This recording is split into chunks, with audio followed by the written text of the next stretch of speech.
សូមជម្រាបសួរបងប្អូនទាំងអស់គ្នាចាថ្ងៃនេះខ្ញុំនឹងបង្ហាញពីត្របែកត្រាំដែលស្រួយឆ្ងាញ់ណាចាដោយសារតែថ្ងៃនេះប៉ានាងខ្ញុំបានបេះត្របែកមួយចំនួន5ផ្លែចាដូច្នេះជាដំបូងឡើយគឺយើងត្រូវលាងត្របែកឲ្យស្អាតបន្តិចសិនហើយត្របែករបស់ខ្ញុំគឺធម្មជាតិសុទ្ធសាធតែម្ដងចាហើយដំបូងឡើយគឺបន្ទាប់ពីយើងលាងត្របែកហើយគឺយើងទុកត្របែកហ្នឹងមួយផ្នែកផ្សេងទៅហើយយើងចាប់ផ្ដើមដាំទឹកចាហើយបងប្អូនអាចដាក់អំបិលជាមួយនឹងស្ករហើយអំបិលគឺនាងខ្ញុំប្រើអំបិលក្រួសដូច្នេះវាអាចនឹងមានកកបន្តិចប៉ុន្តែយើងត្រាំអត់អីទេចាំដល់ពេលដែលយើងដាក់ចូលកន្លោគឺយើងអាចត្រង់វាយកកកចេញហើយចំពោះ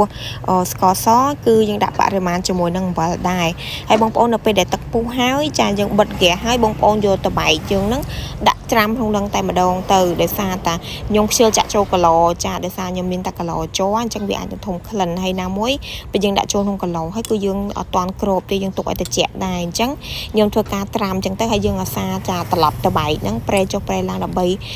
ឲ្យវាស្រួយចាវាត្រូវជាមួយនឹងទឹកក្តៅទឹកអំបិលហ្នឹងទៅហើយនៅពេលដែលត្រជាក់គឺខ្ញុំចាក់ចូលនៅក្នុងកន្លោតែម្ដងដូច្នេះខ្ញុំអាចត្រងកកបាតក្រោមហ្នឹងយើងកុំយកយើងចាក់ចោលទៅចានេះបន្ទាប់ពីទឹកត្រជាក់គឺខ្ញុំដាក់ចូលនៅក្នុងកន្លោជាប់បែបនេះបងប្អូនយើងទុករយៈពេលមួយយប់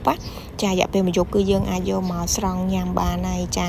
ហើយនេះគឺជាសភាពដែលខ្ញុំត្រាំបានមួយយប់បងប្អូនទាំងអស់គ្នា